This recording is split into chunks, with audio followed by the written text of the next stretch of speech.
Hello everyone, this is Shweta Rana और आज हम स्टार्ट कर रहे हैं सेकंड पार्ट। जो हमारा चैप्टर था टिश्यू, अब उसमें हमने प्लांट टिश्यूज़ पढ़ लिए थे। अब हम स्टार्ट करते हैं एनिमल टिश्यूज़। देखिए, जैसे हमने प्लांट्स में पढ़े थे कि डिफरेंट टाइप्स के होते हैं हमारे मेरिस्टेमेटिक और हमारे परमानेंट टिश्यू, वैसे ही एनिमल टिश्यूज़ होते हैं, वो भी हमारे बहुत टाइप्स के होते हैं। अब देखिए, अगर हम ब्रीथ करते हैं तो हमारी क्या कहते हैं, जो लंग्स होते हैं उनमें कॉन्ट्रैक्शन और रिलैक्सेशन होता है। वो किसकी वजह से होता है? मसल्स सेल्स की वजह से होता है। उसी से हमारे, जैसे कि हमारा मान लीजिए हमारे लंग्स हैं, ये कॉन्ट्रैक्ट कर रहे हैं और फिर रिलैक्स कर रहे हैं। जब कॉन्ट्रैक्ट करते हैं तो ये पुश करते हैं ऑक्सीजन को बॉडी में, और जब ये रिलैक्स होते हैं तो नीचे खाली हो जाते हैं, फिर से ऑक्सीजन बाहर से लेते हैं। तो मेनली मसल्स जो सेल्स होते हैं उनका यही काम होता है, कॉन्ट्रैक्शन और रिलैक्सेशन।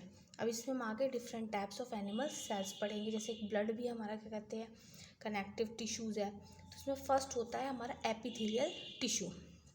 अब देखिए, आपको पता है टिश्यू क्या है? ग्रुप ऑफ सेल्स है। तो मीन्स एक हमारे होते हैं एपिथेलियल टिश्यूज़ होते हैं। एपिथेलियल टिश्यूज़ वो होते हैं जो पूरी बॉडी को कवर करते हैं और प्रोटेक्ट करते हैं। जितने भी हमारे बॉडी के पार्ट होते हैं, अगर हमारी स्किन हो, बॉडी के अंदर की कैविटी हो, या जो भी बॉडी के अंदर का पार्ट हो, देखिए स्किन हो, लाइनिंग हो, ब्लड वेसल्स, माउथ हो, एल्वोलाई हो। एल्वोलाई देखिए लंग्स में एक स्ट्रक्चर होता है जहाँ से मेन जो हमारा गैसियस एक्सचेंज होता है उसको एल्वोलाई कहते हैं। किडनी ट्यूबल्स हो, ये सब किसकी कवरिंग होती है? इनके ऊपर एपिथेलियल टिश्यूज़ की होती है। अगर हिंदी में हम कहें तो कायिक जो भी कोशिकाएं होती हैं, मीन्स जो भी हमारी पूरी बॉडी को कवर करती है और प्रोटेक्ट करती है। ठीक है, ये टाइटली पैक्ड होती है और ये कंटिन्यूस होती है। मीन्स ये टाइटली पैक्ड होंगी और इनके बीच में स्पेस होगा वो बहुत ही कम होगा। Only a small amount of cementing material between them, almost intercellular space. कि मतलब वही चीज़ है कि देखिए दो सेल्स हैं तो इनके बीच में कुछ स्पेस होगा, ये इंटरमोलिकुलर स्पेस है, और यहाँ पे एक सीमेंटेड मटेरियल होगा जो इन्हें आपस में जोड़ेगा। ठीक है, अब ये जो हमारे एपिथेलियल टिश्यूज़ होते हैं, ये इनके स्ट्रक्चर्स अलग अलग होते हैं। प्रेजेंटेशन कहाँ कहाँ ये प्रेजेंट है उसके अकॉर्डिंग। तो देखिए, एक हमारे तो स्क्वैमस, स्क्वैमस मीन्स कि इसका जो शेप होगी स्क्वायर शेप की होगी। क्यूबॉइड मीन्स क्यूब का शेप का होगा। एक हमारा होता है कॉलमुलर सीलिएटेड, ये कॉलम के शेप के होंगे, लंबे लंबे, और इनमें क्या होता है देखिए सीलिया निकले होंगे। अब एक हमारे होते हैं स्ट्रैटिफाइड स्क्वैमस, मीन्स इसमें अलग अलग लेयर पे अलग अलग तरह के हमारे सेल्स प्रेजेंट होंगे। स्क्वैमस भी हो सकते हैं, कॉलमुलर भी हो सकते हैं, क्यूबॉइड भी हो सकते हैं। ठीक, अब देखिए जो हमारे स्क्वैमस होते हैं, ठीक है, मीन्स स्क्वायर शेप के एपिथेलियल सेल्स हमारे पाए जाते हैं। देखिए ईसोफेगस में, लाइनिंग ऑफ माउथ में, are also covered with the squamous epithelium. की स्क्वैमस एपिथेलियल जो सेल्स हैं, पहले समझिए कि एपिथेलियल मीन्स एक कवरिंग है, ये हमारे ईसोफेगस में और माउथ में पाई जाती है। अब इसके अलावा जो हमारी स्किन है, स्किन में जो एपिथेलियल सेल्स होते हैं वो अरेंज होते हैं बहुत सारी लेयर्स में। तो इसको हम कहते हैं स्ट्रैटिफाइड स्क्वैमस, मीन्स यहाँ पे बहुत सारी लेयर्स हैं। जैसे कि यहाँ देखिए मैं आपको दिखाया था कि अलग अलग लेयर्स हैं, ये देखिए सिंगल्स लेयर हैं और यहाँ पे मल्टी लेयर्स हैं। ये हमारी स्किन में प्रेजेंट होती है। आपने कई कई बार देखा, देखिए स्किन में अगर कट लग जाता है, जब धीरे धीरे हीलिंग होती है तो एक हल्की सी वाइट कलर की स्किन आती है, उसके ऊपर फिर डार्क होती है। तो मीन्स नंबर्स ऑफ लेयर्स होती हैं हमारे स्किन्स में। इसके बाद आते हैं हमारे कॉलमुलर एपिथेलियम, मीन्स ये देखिए बताया था मैंने। अब इसमें क्या कॉलम्स में है, इसको पिलर लाइक भी कहते हैं। ये हमारा रेस्पिरेटरी ट्रैक्स पर पाए जाते हैं। देखिए सॉरी, और यहाँ पे देखिए सीलिया भी है। ठीक है, अब जो इनमें सीलिया होते हैं वो मूवमेंट में हेल्प करते हैं, ये पुश करते हैं म्यूकस को आगे आगे। म्यूकस को मतलब ये सीलियाएँ मूव कर रहे हैं और म्यूकस आएगा उसे आगे आगे जाता जाएगा।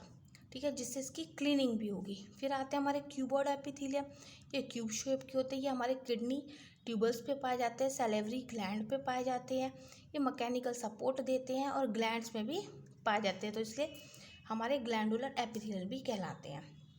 ये हमारा फर्स्ट टाइप था एनिमल टिश्यूज़ का, epithelial tissues. Means epithelial tissue means जो कवर करे पूरी बॉडी को, और इसमें क्या कहते हैं स्किन को कुछ कवर करेंगे, कुछ हमारे डाइजेस्टिव ट्रैक को कवर करेंगे, कुछ हमारे ग्लैंड्स को कवर करेंगे। फंक्शन के अकॉर्डिंग उनका स्ट्रक्चर अलग अलग होगा। नेक्स्ट आता है हमारा कनेक्टिव टिश्यू। अब कनेक्टिव टिश्यू का मीन्स है कि कनेक्ट कर रहे हैं। अब देखिए हमारा कनेक्टिव टिश्यू होता है जो हमारा ब्लड होता है। अब ब्लड का क्या काम है कि ब्लड एक चीज़ से दूसरी जगह जा रहा है, मीन्स कनेक्ट कर रहा है पूरी बॉडी को। अब ये लूजली पैक्ड होते हैं, embedded in a intercellular matrix. इसका मतलब है कि एक लिक्विड होता है, उसमें ब्लड के सेल्स होते हैं। इसको अगर आप देखने के लिए ब्लड की ड्रॉप लें और आप माइक्रोस्कोप में देखेंगे तो देखिए लिक्विड होगा इस तरह का और उसमें ब्लड के सेल्स एम्बेडेड होंगे। अगर हम एपिथेलियल की बात करें तो उसमें टाइटली पैक्ड थे, यहाँ पे देखिए, और यहाँ पे लूजली पैक्ड है। अब इसका स्ट्रक्चर भी आपको दिखा देती हूँ। हमारे ब्लड जो सेल्स होते हैं ये देखिए इस तरह से प्रेजेंट होते हैं। ये देखिए लूजली पैक्ड होते हैं, इनके बीच में बहुत स्पेस होता है। एक हमारे होते हैं रेड ब्लड सेल्स, तो इसको ये इस तरह से फोटो दिया है, ये इस तरह की शेप का होता है। और अगर हम WBC की बात करें तो इसमें बहुत सारे टाइप्स के होते हैं, neutrophil, eosinophil, basophil, lymphocyte, monocyte, platelets. ये सब हमारे क्या है, ब्लड के सेल्स हैं। इनका मेन वर्क क्या होता है, ट्रांसपोर्टेशन करना होता है। ये गैसेस को ट्रांसपोर्ट करते हैं, digestive food, hormone, waste material को एक पार्ट से दूसरे पार्ट ले जाते हैं। अब अगर बोन की बात करें तो बोन भी एक तरह का हमारा कनेक्टिव टिश्यूज है। अब ये क्या करते हैं, एक हमारा फ्रेमवर्क तैयार करता है, बॉडी को एक शेप देता है, मसल्स को, पूरी बॉडी को एक फ्लेक्सिबिलिटी देता है और बांध के रखता है। ठीक है। अब क्या कहते हैं, अगर टू बोन्स आपस में अटैच होती हैं उसको हम कहते हैं लिगामेंट। मतलब जहाँ पे हमारी दो हड्डियाँ हैं वो जिस चीज़ से अटैच होंगी उसको हम कहेंगे लिगामेंट। पर अगर अब हमारी क्या कहते हैं मसल्स बोन से अटैच होगी तो उस जॉइंट को हम कहेंगे टेंडन। इसीलिए हमने कहा है कि ये भी एक कनेक्टिव टिश्यू है, कनेक्ट करा है बोन को बोन से और बोन को मसल से।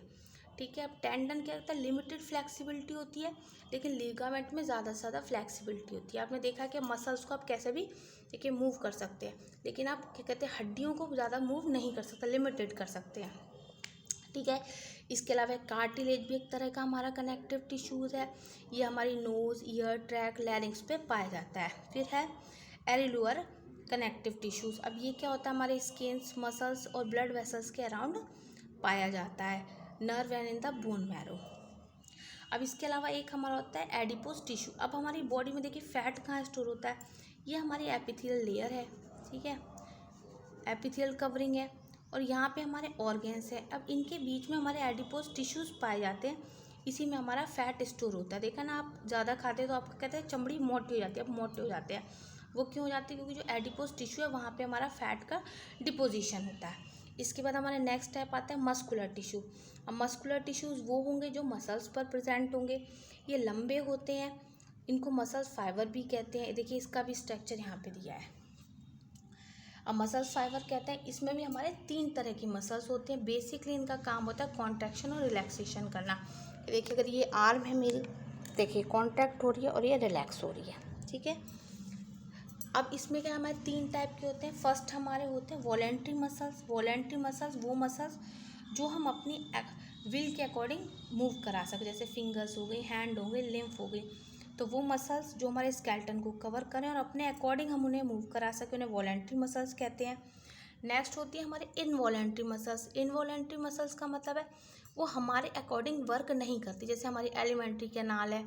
अब आप इंटरनल जो भी ऑर्गन्स है आप उनकी मसल्स को मूव नहीं कर सकते। स्टमक की मसल्स है वो कंटिन्यूस वर्क करती रहती है, हमारी इच्छा के अकॉर्डिंग काम नहीं करती।